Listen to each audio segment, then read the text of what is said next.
A free fall on Wall Street. The Dow Jones Industrial Average loses more than 600 points on Friday, signaling the United States could be heading for a possible recession. And the International Monetary Fund says higher and more resilient growth is within China's reach for its economy. We'll bring you these headlines for the world's two top economies. Hello, I'm Arnold Naidu, and this is The Heat.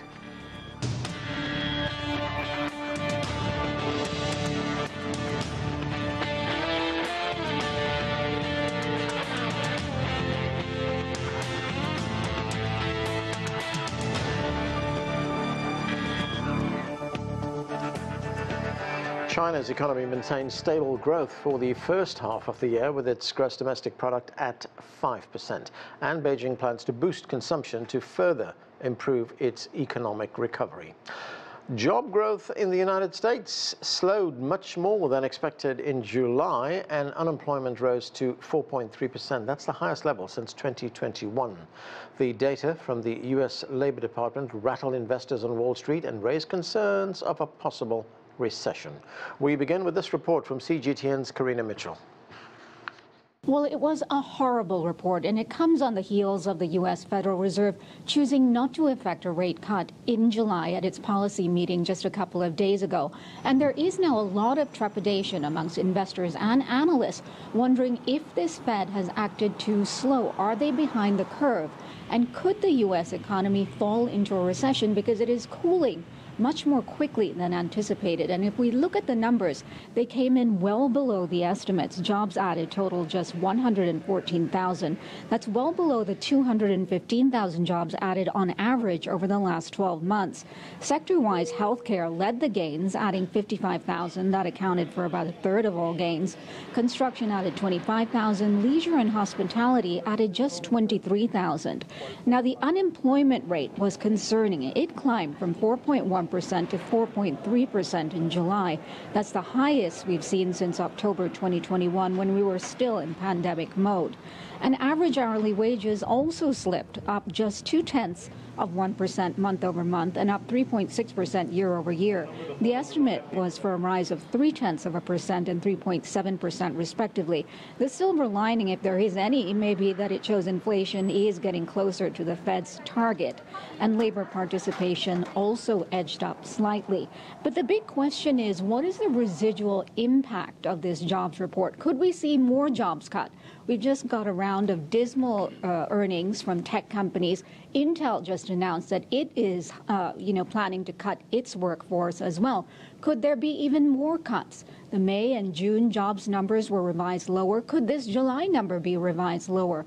There are many people who are extremely concerned that the U.S. economy just doesn't have enough gas in the tank to get to September, when the Fed has signaled that they'll likely introduce a rate cut.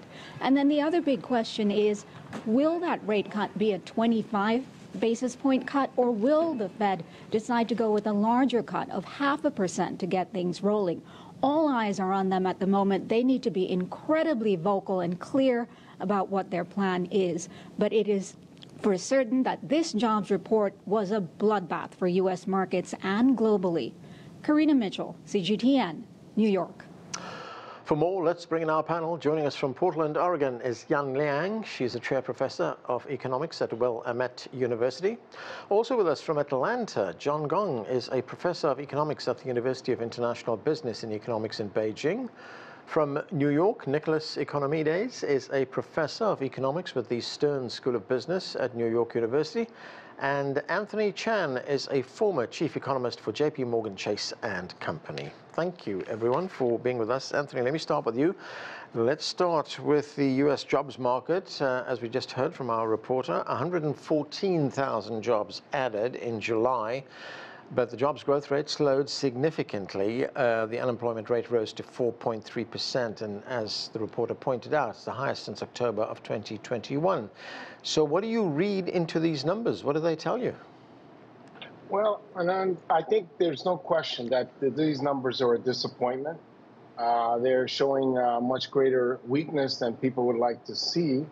But the good news is that the Federal Reserve has interest rates at very high levels, so they have a lot of room to cut rates if they need to and they could do so as early as September. I think that these numbers all but guarantee a rate cut. The only big question is it going to be 25 or is it going to be 50 basis points? The Bureau of Labor Statistics told us that somehow this was not weather related. But if you look at the statistics, it clearly was weather related. If you look at the number of people that were not working because of weather or other type of similar conditions, it was over 1.5 million. So we are seeing, in fact, that weather did play some sort of a role. So yes, it is a concern, but it's not a complete disaster. If you look at the SAM rule, that's the last thing I will point out, that looks at the 3-month moving average of the unemployment rate to see if it's up at least 0.5 percentage point or more from its lowest reading. If that goes above 0.5 percentage point, people say it signals a potential recession is either in progress or about to begin. We went up to 0.53, so that is telling you that there is a warning sign. But Fed Chairman Powell himself said that that's just a statistical regularity. There's no guarantee. And Claudia Sahm, who was a Federal Reserve economist at the New York Fed, is also backtracking and suggesting that it's not a guarantee that we'll get a recession. And Anthony, what about the markets? I mean, the S&P dropped 2.5%. That's the worst decline since 2022. The Nasdaq fell 2.9%, and the Dow at one point fell 800 points, but it rallied a bit and closed below at 600 points. Japan's Nikkei saw its worst day in 4 years. What's behind those declines? Well, the declines are that the increase in risk is there. There's a risk of a potential recession. But I think that there's still the possibility that the Federal Reserve can turn this situation around by lowering rates more aggressively. I don't think that the probability of a recession is 0, but I would put it somewhere around 30–35%, which is telling you that there's an even greater probability that we actually go a little bit longer. But I just wrote an article today on Substack that suggested that right now this expansion is much, much longer relative to how long the average expansion lasts. It's sort of like looking at Warren Buffett. He's 93 years old. Nobody is predicting that he's going to last another 93 years. We all wish him well, and we hope he does. And same thing with this economic expansion. It's aging, and it's getting to that point where we can easily get a recession sometime in 2025. Does it have to be serious? I think the Federal Reserve has a lot of room that if we do get a recession, it could be a mild one. Okay, John Gong, let's turn to the Chinese economy. China has seen stable growth in the first half of the year, 5% growth in GDP. But what's the outlook for the rest of the year? Well, I mean, the 5% growth is for the first half of the year. The second quarter is actually a little bit of a setback compared to the first quarter. It's recording a 4.7% GDP growth. And I think moving forward, I would expect that the growth rate is still there. I think there's still a fairly good chance that the 5% overall a year and GDP growth target will be achieved. I think there are some good signs in the Chinese economy. On the consumption side, we're starting to see some signs it's slowly recovering. And with the government measures to stimulate the consumption side, I think things will get much better moving forward for the rest of the year. Now, the real estate property market still hasn't stabilized yet, in my view. It is still in the decline stage, albeit very slowly. And I would expect that things will be stabilized in the next couple of months. The bright side I want to point out is that the export sector, it never fails to surprise people how China's exports have been proven to be so much competitive. Even amidst the doubts and bad mouthing, but it still is cranking out products that the world market really welcomes. And I would continue to expect that the export sector will perform very well, especially for these high-end electromechanical products like electric cars. I think they're selling very well. These products are very competitive. I don't see these things will be facing stiff competition from other manufacturers in other countries anytime soon. This is the strength of the Chinese economy. It continues to be the case.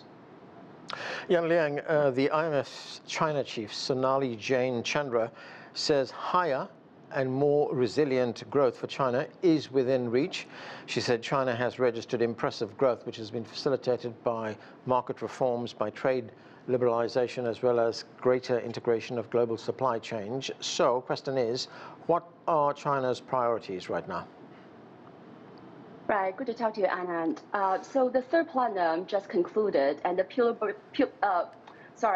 meeting also by the Communist Party, the Politburo meeting also concluded this Wednesday. So I think they have really struck all the right chords. So they have been talking about things like trying to balance the local government revenues and the expenditures. They talk about relaxing more fiscal constrictions. They also talked about how to promote private enterprises. So I think all these, when it turns into more concrete policies, will really help to boost the economy.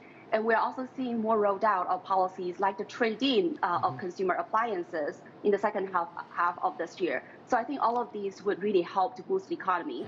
I would add to what John was saying. We're seeing the first half growth was pretty robust, 5% of real GDP growth rate. And yes, export has doing very well, especially when you look at June, export growth by 6.9%, and the new trail, as John pointed, it has grown by 30%. So I think that is a bright spot. That said, I think there are some concerns. The local governments, for example, are quite strapped in debt. When you look at this year, the local government special bond issuance has now only reached about 200 billion yuan, which is 38% of the annual quota. So that means it's a very tight fiscal stance. John mentioned the real estate sector that dragged down real retail sales. And we are also seeing, the external trade environment is not being very friendly. EU and the US have been talking about or have increased tariffs on various products, and some other emerging markets like Turkey, like Indonesia also have raised tariffs. So I think there are some headwinds, but you're right. I think reforms and especially effective policies, I think are really going to help the economy in the second half of this year.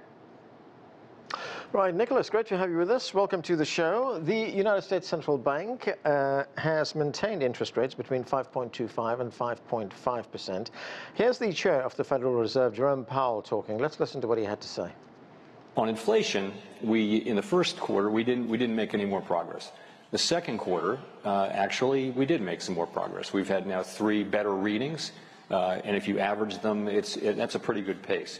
So turning to policy, your question, what we've said is that we didn't think it would be appropriate to begin to loosen policy until we had greater confidence that inflation was moving sustainably down to 2%. We've been waiting on that, and I would say we didn't gain any additional confidence in the first quarter, but the 3 readings in the second quarter, including the one from last week, do add somewhat to confidence. So, Nicholas, one of the questions being raised is whether the Fed has waited too long to cut interest rates. What do you think? I think the Fed has waited too long. It should have acted before today. And additionally, it also has shown too much waiting earlier on when it didn't attack inflation early on when inflation showed up. So I think the Fed is in excellent position to know a lot about the economy that the financial markets don't know, and they should have acted earlier. And in my opinion, because of the present day results in employment, it will be forced to cut interest rates in September by 0.5% and possibly further on with another 0.5% pretty soon. Right. Do you believe that the Fed has to wait until September? Well, I think it's unlikely that it will intervene before September. Things have to be, I think, at the crisis level for them to start intervening without, not in the set appointed meetings. I don't see the crisis level yet, and in my opinion, the correction in NASDAQ is just because NASDAQ was high. I don't see how the anticipated decrease in interest rates could possibly hurt the stock market. John Gong, the People's Bank of China, it cut its lending rate for the one-year medium-term policy loans to 2.3%. That was in July, and it lowered the one-year fixed deposits to 1.35%. It also increased subsidies for electric cars. So what impact do you think that's going to have on consumer spending? Yeah, well, these are all stimulus packages, typical classic monetary policy, trying to stimulate economy, trying to stimulate demand for consumers to buy things, especially, you mentioned electric cars. These are big ticket items. I think there's still much room, in my view, for the People's Bank, central bank in China to introduce further measures for expansionary monetary policy purposes. These measures cumulatively, I think, will have an impact on consumption sooner or later. I think, in my view, the problem is that there's still very much with expectation. I think there are some news about local governments, cutting back expenditures. There are also actually news that many companies are freezing salaries, or in some cases actually reducing salaries. These kind of news have an impact on society's expectation for the future. So I think, to turn things around, we still need some patience to wait for, the government's fiscal situations, local government fiscal situations to be improved. We need to get these kind of salary reductions behind us, at least the news of these salary reductions behind us before consumer confidence can pick up. So I would expect in the next couple of months, things are just going to move very slowly. I don't expect that things can turn around very quickly. It's just going to be a steady, slow climb back to decent growth figures, and it's still, candidly, I would still say it's a very difficult situation, we have to give some patience and to see things turn around. And John, when you say the Chinese central bank can take other measures as well, in addition to what we were talking about a moment ago, I mean, what measures are you talking about? Well, I can, there are a couple of policy tools in the box they can adopt to increase lending, essentially. The reserve ratio, for example, the preferential policies with respect to small and medium-sized businesses, the collateral requirements, all these things that micro policy measures that the bank can enable the commercial banks to do. I think, if you look at, I think, as I said, the issue is with respect to confidence, investor confidence as well. I think, we're starting to see that a lot of private companies are quite hesitant to increase their debt level on their balance sheet, that kind of thing. So I think, we need to wait for the market to send some positive signals, essentially. Yang Liang, China's foreign trade volume reached a new high for the first half of the year, expanding 6.9% year on year to about $2.97 trillion. And the Ministry of Commerce says to date, China has signed free trade agreements with 29 countries and regions. So what is the signal to you? Right. So I think this is a positive sign that, again, China's exports have been very competitive, and it has been also exporting high-tech and green products. And so I think this is not only an increase in volume of trade, but really you are seeing the upgrading of trade structures. So it's adding more value added and also exporting, I would say, more socially beneficial, climate-friendly products. And so that would help to, boost China's GDP growth. We're seeing trade net export this year has been contributing to about a quarter of the growth. So I think this is a good sign. And also, I think one thing that people often ignore is that China actually now export more to the global south. As of 2023, China exports to the global south reached 1.6 trillion, compared to the exports to Japan, EU, and the US it was 1.6 trillion. So I think this is helpful to boost external demand to help China's grow. Now, I also wanted to add that I don't think that monetary policy would play a huge, I think, positive role. There's definitely there's a room for the interest rates to be cut. This 2.4% one-year rate is still relatively high. That said, I don't think that in this current economy, even you lower the rates, that would help to stimulate the consumer taking credit or businesses to take out business loans. So I think really fiscal policy needs to play a bigger role. Yeah. And as I mentioned earlier, the local governments are debt strapped.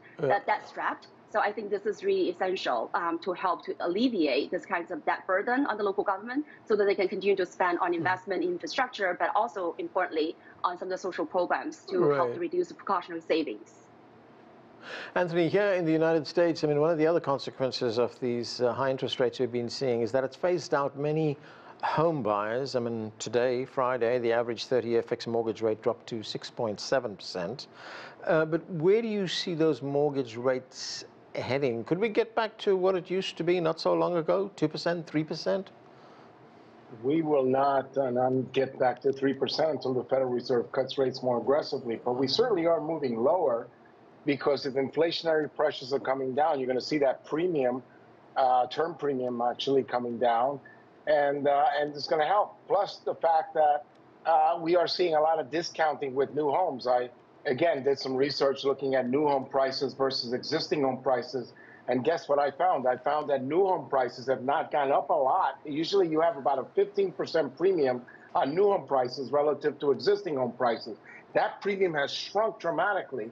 And by the way, the Bureau of the Census that looks at new home sales prices, they are basically using list prices, which means that if they give you a $10,000 or $20,000 buy down on your mortgage, that's a discount. That doesn't show up in the national statistics. If they also give you $10,000 worth of free cabinets, that doesn't show up in the statistics either. So new home prices have come down. As mortgage rates come down, guess what happens? Affordability is going to increase and things are going to get a little bit better, even in the housing market, even though that's been the Achilles heel.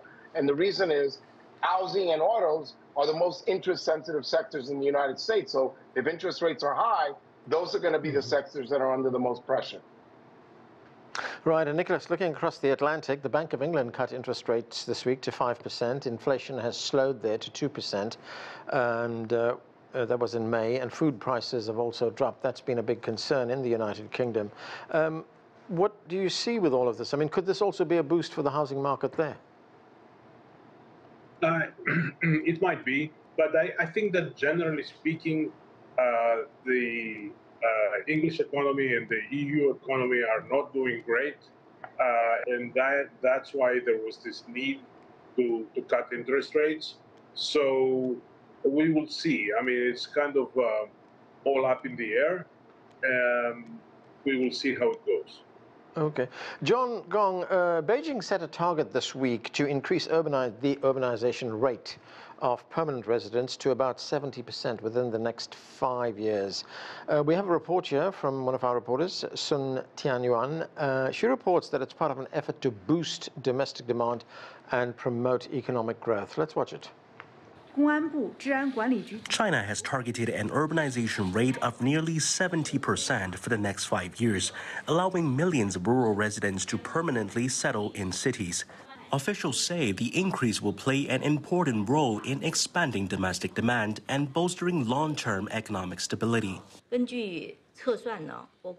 For every increase of 1 percentage point in China's urbanization rate, over 200 billion yuan worth of new consumer demands can be generated annually. From an investment perspective, it could stimulate $1 trillion scale in new investment demand. China's urbanization rate increased from 53% in 2012 to 66% last year. Over the past decade, a total of 165 million rural residents have settled in urban areas. Officials say their main goal for the next 5 years is to boost efforts in public services, among other areas, to help more rural migrants settle in cities. We'll introduce more policies to support the urbanization of rural migrant populations and guarantee equal access to basic public services such as education, healthcare, and housing security. Since 2016, China's central government has allocated a total of 280 billion yuan, about $39 billion, to fund services in urban areas. Urbanization is the inevitable path to modernization and an important way to further promote balanced development between rural and urban regions. Officials say through efforts in the next 5 years, they hope to further promote high-quality development and ensure a better life for all residents. Sun Tianyuan, CGTN, Beijing. So, John, watching that report there, how does urbanization advance China's goal of modernization? Well, first of all, among developed economies, usually 70 to 75% is what we economists call a equilibrium level of urbanization. So given China's current level of about 65, 66%, we still have 5 to 10% urbanization rate to go. That means there is still demand for real estate properties in urban areas. Now, the problem is that in China, for those of you who don't know much about China's system, there are actually institutional and structural impediments to the rural population moving into the cities. This has to do with the hukou system, for example, which has to do access to schooling, access to medical care, these kind of things. I think what this report is talking about is for the government to provide these access, equal access to the rural population, for them to move to the cities, for them to essentially to buy real estate properties. I think it's a very smart and clever way of creating demand for real estate properties in the cities. And this is something that also, by the way, holds pretty dear to President Xi's heart, which he described as people-centered development, providing equal access to the rural population for them to live in cities as well. For the migrant workers, for example, being working in the cities for many years, and up until now, it's very difficult for them to settle down in the city. I think they should be having the right and freedom to settle down in the cities and settle down in wherever they want to settle down. Okay. Anthony, just one final point on interest rates. I've got about 30 seconds left. And, we've been talking about, the possibility of an interest rate cut by September. Could be 25 basis points, could be 50 basis points. But Fitch, the ratings agency, says there could be 2 interest rate cuts in the United States before the end of the year. It could be one in September, one in December. That would not shock me at all, but one of the things that you have to keep in mind is Professor Economides mentioned this is not a crisis. We don't have to panic. And as Professor Wang has said, you got to have patience. So this was one bad employment report, but there'll be other employment reports. Yes, the economy is slowing down, but it's not a collapse. Okay, and that's where we have to leave it. Thanks to all of you for being with us. That's all the time we have. I'm Anand Naidu in Washington, D.C.